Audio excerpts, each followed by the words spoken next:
Welcome back to Light the Fuse, your Mission Impossible podcast of note. Charles, how you doing? I am great, and I can't believe I'm staring into your eyes in person. I know. We spent the last 20 hours together, correct? Yes, it was a 20-hour round trip to Vegas and back, and it was amazing. We went to CinemaCon. Yep. And it came up very last minute. We went and saw 10 minutes of behind-the-scenes footage for Mission Impossible 7. Mm-hmm. And a little montage at the end of actual footage from the movie. Yep. And then they showed us the first reel of Top Gun Maverick. Right. So we've seen a lot of stuff today. Let's start with the Mission Impossible stuff, and then if we have time, we'll do Top Gun. And if we don't have time, we're just going to throw it over to Patreon. So if you're not a subscriber yet, go over there. I also want to do my shout-outs, Charles, if I can. You know, that's my favorite part of the show. Of course. So this episode is brought to you by Jeremy Dillon and his podcast, My Favorite Album, and it's really great every week. Jeremy interviews a different musician, songwriter, actor, or filmmaker about the music they love and how it's influenced them and their work. And this episode is also brought to you by John B. And you know what? I'm a little sad. I think we need more sponsors. So I think if you have a few extra bucks, you want to go into that bigger tier, go to patreon.com/LightTheFuse. Become a Patreon member of the highest order. Yeah, or any order. Or any order. We'll welcome all subscribers. We've got bonus content you can check out. There's always great weekly episodes that we do over there at the Patreon. We call it Light the Fuse Plus. Yes, and we're going to do a conversation with our top tier members this weekend about the footage that we saw. So if you want to be a part of that conversation, get your booty on over to Patreon and sign up for an account. But let's get into it. You ready to discuss this? I'm ready. I mean, yeah, there's so much to talk about. I mean, right from the beginning there with the intro. Yeah. Before even the behind-the-scenes footage, there was a funny little intro that they do. Because for these CinemaCon events, they have these little kind of fun things specifically filmed just for CinemaCon. Yeah, CinemaCon is a convention that has exhibitors and theater owners. So this is to reassure people that cinema is back, that you want to come back to the theater. And so it started with a close-up of Tom Cruise saying thank you. Very sincere, very much what we expect from Mr. Cruise. And then who shows up, Charles? Well, he's saying now that we're filming Mission Impossible 7 right now. He's like, we're actually filming it. Right. Something like that. And then he says, here's Haley Atwell. And then like the camera pulls back and they reveal that he's in a car with Haley Atwell. Right. And they're in the middle of shooting the movie. But then another car pulls up. Yes, then behind them another car pulls up. It's Christopher McQuarrie, and he's like, we're rolling. Right. So they were, making a joke that they're actually making the movie right then in that moment. They both start driving too, right? Yeah. And the camera's moving along, tracking with them. Yeah. And Cruise is in the yellow Lupin the Third, the Fiat that we've seen in behind the scenes footage. And McQuarrie was in like a beat up cop car. Did you notice that? Yes. Yeah. And they're driving along, and Cruise keeps calling out to camera saying, we're going to show you some footage now from Mission Impossible 7. And then he threw in a little thing at the end. We had no idea this was going to happen. Right. We didn't know what they were going to show. We didn't know if even they were going to show Mission Impossible footage. Right. And so he said that, and then he said, he threw in at the end, oh yeah, and by the way, we're also going to show you the first reel of Top Gun Maverick. Right. So, and a new trailer, it turned out, as well. Yes. The bulk of the footage is behind the scenes look at the jump that we all saw the paparazzi photos of. Yes. The motocross jump. In Norway. Off a ramp. Yeah, I mean... And then down into a sort of skydiving parachute jump. Yeah, I mean, a lot of it was built around the prep for it. They said they trained for a year. He had to have motocross training. He also had skydiving training, which has us thinking, is there another component to this? Was that skydiving training for this, or was that for another skydiving stunt that's going to be in the movie? I assumed it was for this. I guess to have him learn how to fall is my guess. Because he talked about that at one point in the behind the scenes, that he has to sort of turn his chest into a cup when he goes off the ramp to sort of catch the wind and fly up. Yeah. And just, they talk about the whole process. They talked about how they used all these different computer models to figure out the trajectory of what his jump would be and where he would land to make sure they do it all right. He had a GPS tracker on him. And then it made them figure out exactly where they could put the drone cameras so that he could jump right into a close-up with a drone camera. Well, and it also illuminated some other paparazzi photos that we saw of him in the quarry with the boxes. That was beforehand. That was for testing. Yeah. So him with the wire rig on and all that. That was all just to practice. Yeah, so they had all these boxes to catch the motorcycle. Yeah. The motorcycle would fall and land on that, and then he would. Yeah, it was all. What did he say? How many jumps did he do for training? I don't know. I think he did McCory, 30 jumps a day and 500 skydives. Yes, and then McCory said 13,000 motocross jumps. Yes. And Cruz was saying comments like, I have to get so good at this that it has to just be second nature. Like, there can't be any risk of me missing how to do this jump. Well, we hear from different people, like we heard from Wade, some of the second ADs and stunt people, and one of them said this was the biggest stunt in cinema history. Yeah. And then he was like, and Cruz did it 6 times. And he did it 6 times. In one day. Right. Yeah, I mean, the scaffolding and everything that made up that ramp was really amazing. Yeah, they talked about that too, just like the work that went into that and how much it took to create that ramp. And it's also just a sheer drop. So if you fell off the bike beforehand, things would be... Well, and it's also it's not just a wall. It's like a half cylinder. Right. This like ravine or valley or whatever what he falls into, he's got walls on either side of him in addition to behind him. Right. So it was really insane. Yeah, I mean, at one point, one of them went through all the ways that it could be terrible. Yeah. Getting caught up in the motorcycle. The other component that was interesting was that they talked about he was wearing a rig, and then there was also a drone that he was sort of playing to. Right. And so you had to coordinate all of that, which was really interesting, which is where that telemetry that Charles was just talking about comes from. Well, and he also said that the motorcycle doesn't have a speedometer. Yes, that was really interesting. So he was like, I have to operate it completely on feel and sound. That's how he knew how fast to go. Yeah, it was crazy. I mean, the thing that was so shocking was how far he was falling. He kept falling and kept falling and kept falling. And when the parachute finally opened, the theater burst into applause, which was great. Yeah. Yeah, it was, because they built to the jump. I mean, it was so much build up talking about the training and about building this ramp in Norway and how they had to helicopter all of the equipment in to this spot in Norway. Yeah. And then when the jump happened, it was like, however many minutes, 7 or 8 minutes of build up to the jump. And then when the jump happened, it was like when he jumped and was falling, just you could hear a pin drop in the theater. I mean, it was just, and then he keeps falling. And it was so far down that he kept falling. It was jaw dropping. Yeah, and you see also McQuarrie watching the playback monitor, looking very worried. Yeah, whether or not he killed Tom Cruise. Yeah, and then the relief from everybody around the monitors when it goes right, and everybody's so excited. What did he say? He said, it's not something. It's competence. He said it's not be careful. It's be competent. That's right. Yeah. But that's what Cruz was saying before he went out there on the stunt. Don't say be careful. You say be competent.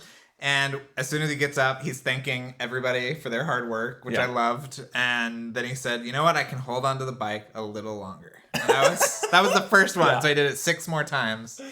And this is the stunt. This is what is leading into the train chase. We think. Yes, some component of it. And McQuarrie said that was as we saw when he Instagrammed about it. It's day 1 of shooting, and he said, and of course we're going to start with the biggest stunt in the movie. Right. So this is technically the biggest stunt, apparently, in the movie. Well, it's the biggest stunt in cinema history, apparently. According to that stunt person. Yeah. Yes, in the behind the scenes video. Tooting his own horn. But this is a great time to talk about the rest of the footage. Yes. I would say it was 90 seconds, maybe. Yeah, no dialogue. No dialogue. And also, the whole thing was scored by Fallout music. Yes. Lauren Balfe's music from Fallout scored the behind-the-scenes footage and this montage. So what do we want to say? Let's run down some images that we can come up with. Can you come up? I'm just giddy. I mean, there was so much. I mean, we saw everyone. We saw the team. We saw Ving Rhames. We saw Simon Pegg. We saw Rebecca Ferguson. Yep. We saw all the new cast members. We saw Palm. We saw Shea Wiggum. Yep. Kittredge was back. Morales. Only in a couple of shots we saw Kittredge. Yep. Isai Morales was there. Haley Atwell. Carrie Elwes. There's one image that really stuck out to both of us of Carrie Elwes in some kind of mask. Yeah. Some kind of, not like a Mission Impossible mask, but like a gas mask. Yeah, some kind of gas mask, but it looked really cool. Yeah. It was like a little, I don't know, it was a very sci-fi. cool, a very cool design. That was an image that really stuck out to me. I think one that stuck out to both of us was there's a lot of desert stuff. Like there's Tom Cruise on a horse. Yep. It's like, and they're wearing the like kind of the headdress like to keep Sand out. To keep sand out. Yeah. They're wearing, like, you see, I don't know if it was the IMF team or but there was a group of characters in that kind of thing, and there was Ethan Hunt in that on the horse. Yes. And there was also in the sand, one of the real images that stuck out to us was Tom Cruise and Rebecca Ferguson. It's Ethan and Ilsa out there together. Firing machine guns. Firing like big, heavy guns. Yeah. Back to back, kind of. Yeah. In the night, in the desert. It was we also awesome. saw a little bit of the bridge scene that, has been paparazzi'd a little bit that you're very worried about. Which was the Ilsa versus Isai Morales fight. Well, yeah, like there's a little bit of Isai Morales. Yeah, Isai Morales fighting with Rebecca Ferguson on a bridge. There was stuff on top of the train. There was stuff inside the train. Yeah, there was some really cool. It looked like some kind of Tom Cruise like doing some kind of slide kick in the train on some chairs. I don't know what that. It was just. I mean, everything looked. Also, the cinematography, we should say. Yeah. Looked incredible. Yeah, they haven't confirmed who the cinematographer is. We assume it is someone who worked on. It's listed on IMDb. Oh, it is. Well, I mean, IMDb is not the gospel. But is it Fraser Taggart? Yes. His name? And he did the second unit on Fallout. He did the whole. I think the helicopter, the New Zealand helicopter stuff in Fallout. I think is he has a credit, something like that. A lot of just Mission Impossible-y shots. Somebody picking up a briefcase. There was one with Simon Pegg. Yeah, there was where he's holding up some kind of. It looks like he's holding up a necklace that has a USB drive inside of it. Yeah. So there's going to be a lot of shenanigans, a lot of MacGuffins, I'm sure. There was also a really cool shot of like a nightclub. Yes, we saw. I think we saw a boob in there. I think this might be the first boob in. I don't know if it was a. It was like painted. It was a person that was painted. Yeah, but there was a nipple, a clear nipple. But it was like dancers in a club. Yes. That were wearing. They had like painted bodies. Yeah. And it was this really unbelievable looking nightclub, and there were some Dutch angles in there. It was just the visuals are really truly breathtaking and really dark. Yeah. Like sort of continuing that feeling from Fallout. Yeah. But it looks like its own look too. Yeah, I mean, things we can confirm, maybe Palm is definitely a bad guy. I think we can... Do you think so? I mean, it looked like that? I mean, it looked like she was firing a gun at Tom Cruise. There were so many images that went by. It was hard to keep of everything. But looks like Tom Cruise and Haley Atwell are sort of getting together in some kind of sticky situation in a car chase scenario. Oh, the whole team is back. I mean, it just looks gorgeous. We saw a little bit of Venice lit by candlelight. Oh yeah, there was a shot. Of course, we got to talk about Ethan running. Yeah, there was Tom Cruise running along the canal in Venice with candles. Yeah, like he was running along a long line of candles. Yes, it was amazing. Great. Yeah, and just I mean, all the footage is so gorgeous. Yeah, and we don't know what it was shot on. I know someone was asking us on Twitter. Yeah. But if it is digital, it looks like $1 million. Yeah, I gotta say. I mean, you don't worry if you're worried. Yeah, that it's the first Mission Impossible. If it is shot digital, that it looks, I mean, gorgeous. Yeah, it looks really amazing. I don't know where we are on time. Should we get into Top Gun? We think it looks good. Was there anything else from Mission to talk about? To cry about? There was also that funny part in the behind the scenes where Tom Cruise, right before the jump, he puts in earplugs. Oh, yes. And he goes, "This is so I don't hear myself scream." Right. Which is a very Tom Cruise thing to say. Yeah, I mean, I just cannot wait. Yeah, please, dear God, get vaccinated so that we can see Mission Impossible in theaters on... What's the release date now? July? I believe it's May... I think it's May 27th, 2022. So we're getting there. Getting closer. Come on, people. Get it together. We got to go see this movie. Yeah. But speaking of movies that we got to see sooner rather than later. Yes. Let's talk about Top Gun Maverick. Top Gun Maverick. So we assumed that Mission Impossible would be shown. That is why we hoped. We prayed. That we assumed, though, Top Gun Maverick would have at least something. Something. A new trailer. We're not expecting the first 15 minutes. No. Now, if you don't want to know about the first 15 minutes, you can skip this part. Yes. But I don't think this really... It's not really a spoiler. It's really just... It was the opening credits, and it was setting up where Maverick is right now. Yeah, it seemed very much a prologue, especially because we saw a trailer afterwards, which we can talk about in a minute. But if you don't want to hear about this scene, just know that it looks amazing. Is it better maybe if we start with the trailer and then we? No, I think that this scene sets up what we see in the trailer. Okay. I thought it was complimentary. Right. So anyway, I think we both think this will take you back and just put you right in that Top Gun mood. It starts off with the amazing Top Gun music. It goes into Danger Zone. Right from the studio logo. Right from the studio logo. And you get to see the old Simpson Bruckheimer logo taking you back. And it just looks amazing. It really did transport you back. It did. To 1986. And you could feel the best way. Like the whole audience was loving it. Yeah. I mean, it was... you could just feel everyone was just so enraptured by what they were seeing. And it was almost like, it felt like it was footage from the original movie. That was all just kind of the same aircraft carrier, people, all these jets getting ready to go. And it was with that music. Yeah. And it was gorgeous. The music was interesting too, because we saw in the credits, the score is by Harold Faltermeyer, coming back from the original with Hans Zimmer. And then it said the score is produced by our very own Lorne Balfe. Our future father. Yes, our hopeful father figure. Yeah. So that was awesome to see. Yeah. I didn't know Lorne was so involved. No, neither did I. Which is really cool. And of course, the one and only Eddie Hamilton. Yes. Credited as editor. And our friend Christopher McQuarrie, producer credit, screenwriter credit. Is there anything he can't do?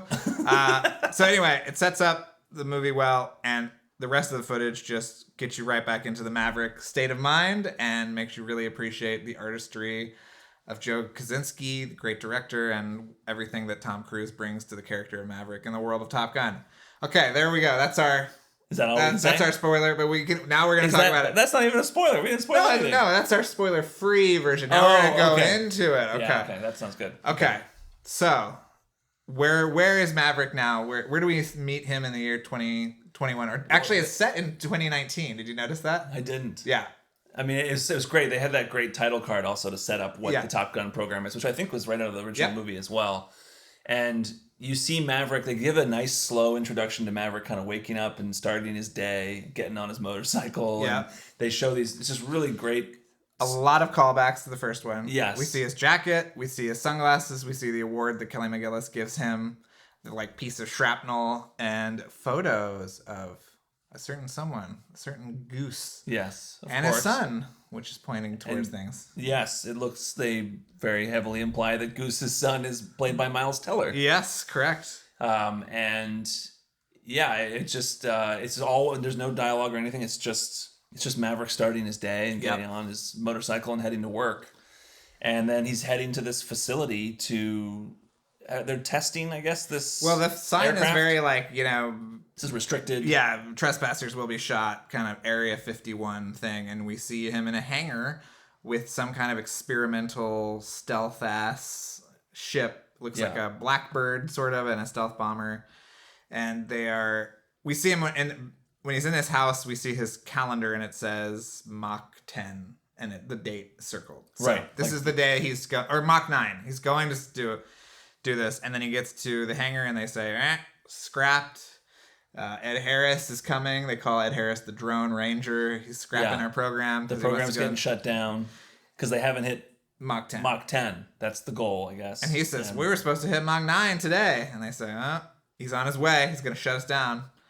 I don't know why he couldn't make a phone call. He's got to go to the hangar, but it's much more dramatic. So Cruise says, I'm going to do it now. Let's do 10 right now. Yeah, right? he's like, well, he's not here yet, so let's take it out. So Cruise gets in, Maverick gets in the aircraft and goes and takes off before Ed Harris can get there. And then Ed Harris arrives after he's taking off. Yeah, and tries to stop him, but it's Maverick, and he's gonna do what he's gonna do. Yeah, he pretends that the comms don't work. It's a really funny. Yeah, moment. he's borrowing from the Wayne's World playbook of faulty recording equipment, but.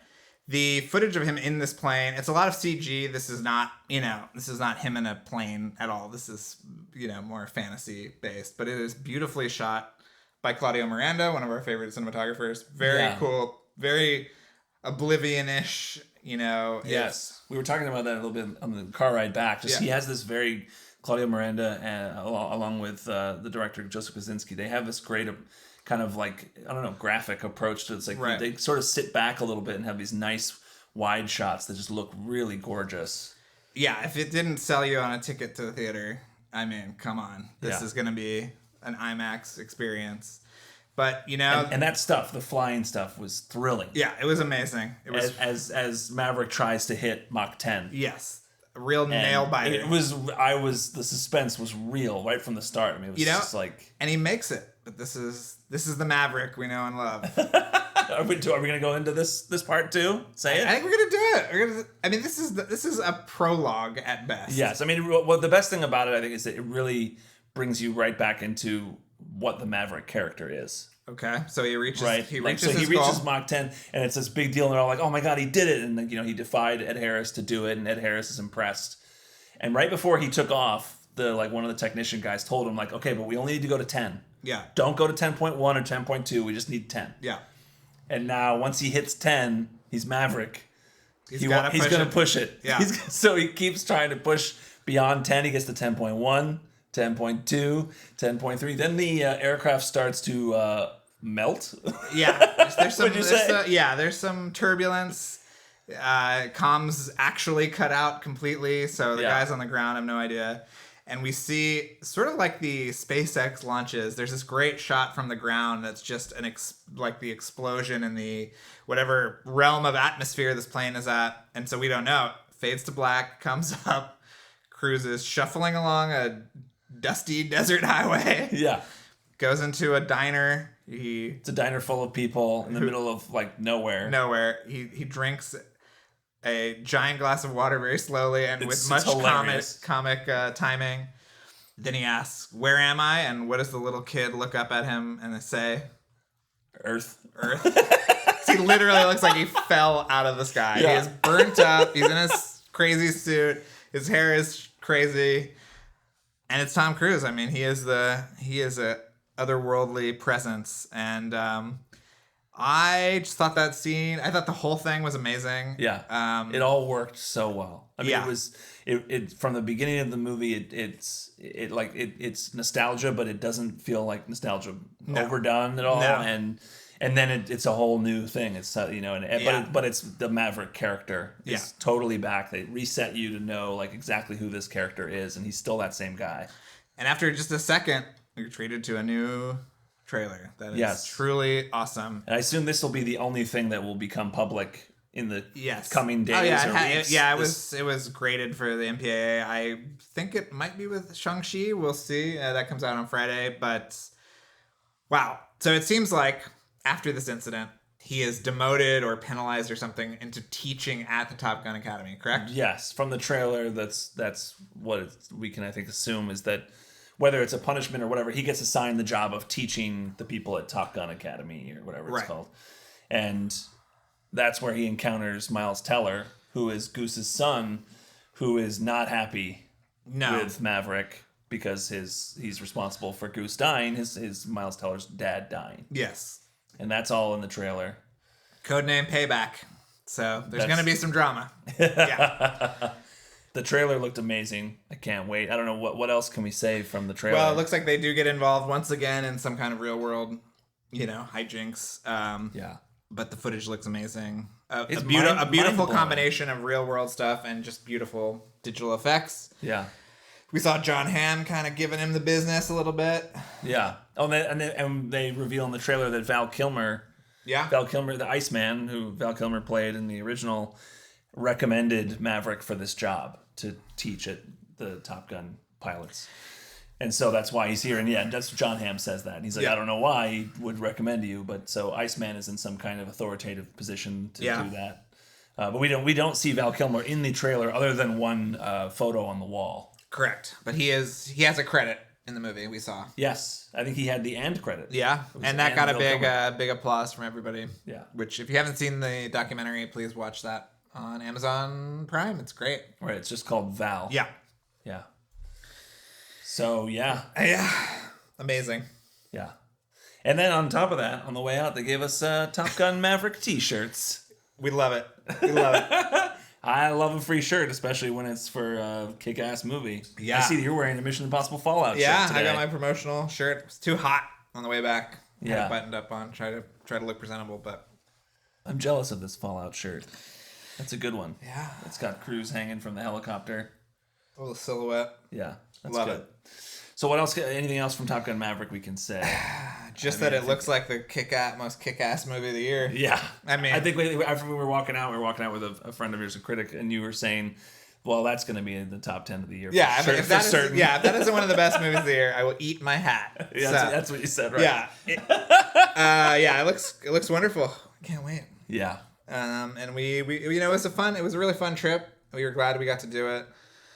We really thank everybody at CinemaCon and Paramount for helping us out. And now it's your time to shine. Yes, it is. Well, I want to give a shout out to, of course, and actually I'm not in my element. I'm not at home. I don't have my list. So I'm going to just thank all the people that we have to thank. Sure. Every month these people get thanked once. And I don't know who is supposed to get it this week. So we're just going to give it to all of them again. So thank you to Friedrich Skaug Fadness. Thank you to Sonia Miranda. Thank you to Jacob Ballard. Thank you to Robbie J. Martin. And thank you to Jacob from Holland. All of these people make this show possible, so I'm going to thank them. And also want to credit Luke Burson, our editor and mixer, for putting this together very quickly last minute. That is awesome of Luke to do that, coming back from a trip that he's doing this last minute for us. We're all just in a frantic hurry, yeah. Yeah, so thank you to Luke. And, of course, our music by Kevin Blumenfeld, Legally Dissimilar, mostly. So thank you to Kevin, and thank you to all of you. And of course, please sign up for our Patreon. It's patreon.com/lightthefuse. We do bonus episodes every week. We're going to do one about William Friedkin's birthday. We're both big fans of William Friedkin. We're going to talk about him. Do we have room to talk about more stuff from CinemaCon? Are we going to do that on the Patreon? Yeah, I think we could. I mean, I don't know. We went over it pretty well here, but maybe if you guys have questions, let us know on social media and we can answer them in the Patreon. Yes. And also, if you want to buy a t-shirt, go to our TeePublic store and pick out a shirt. Charles was wearing a Scuba Luther shirt yesterday, baffling much of Las Vegas, I'm sure. And what else? Just like, subscribe, rate, and review wherever you're listening to this. Follow us on social media. Reach out. Yeah. If you have ideas for shows or Patreon episodes, please let us know. And like you said at the beginning of the show, there is a tier of our a Patreon where you can join a monthly Skype chat. Yeah. And so this Sunday is that monthly Skype chat. So if you sign up for this Sunday, you can join us and we will talk about this panel and we'll answer questions directly with those people. So please sign up. Again, patreon.com/lightthefuse. And follow us on social media. You probably already said that. Yep. And thank you all so much. We're so excited. We've got a lot of awesome episodes coming up. Some interviews that we've already recorded, and there's some that we're setting up that we're really excited about.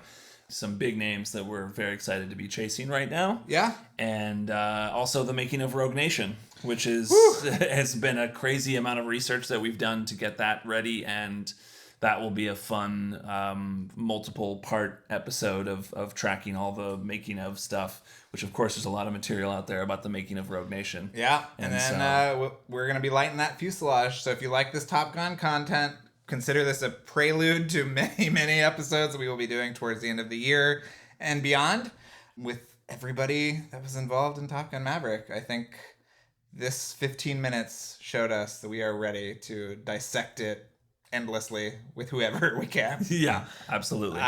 So these are all big plans. Obviously, we're going to intensify all of our coverage when trailers start dropping and all this stuff. And so if you want to be on the forefront of that, please follow us on all social media and subscribe to the Patreon where we do special episodes whenever there's a big drop or, whatever, dissecting every bit of minutia we can. Yeah. And that's it, I think.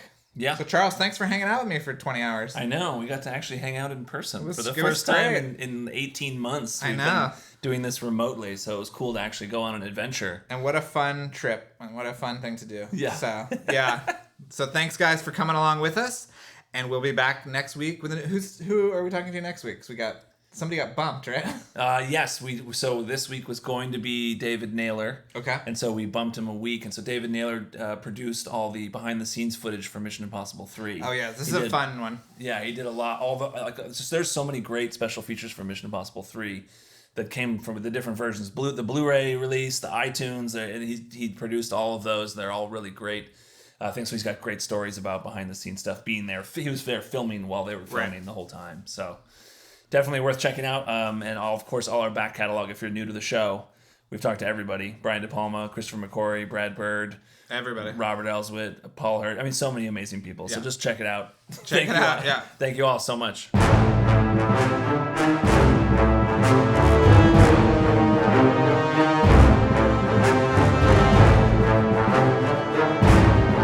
Thanks again for listening, everyone. Before we go, another mission, should you choose to accept it, please rate, review, and subscribe wherever you listen to podcasts. And remember that you can follow us on Twitter and Instagram at LightTheFusePod, and email us questions or comments at lightthefusepodcast@gmail.com. This message will self-destruct in 5 seconds.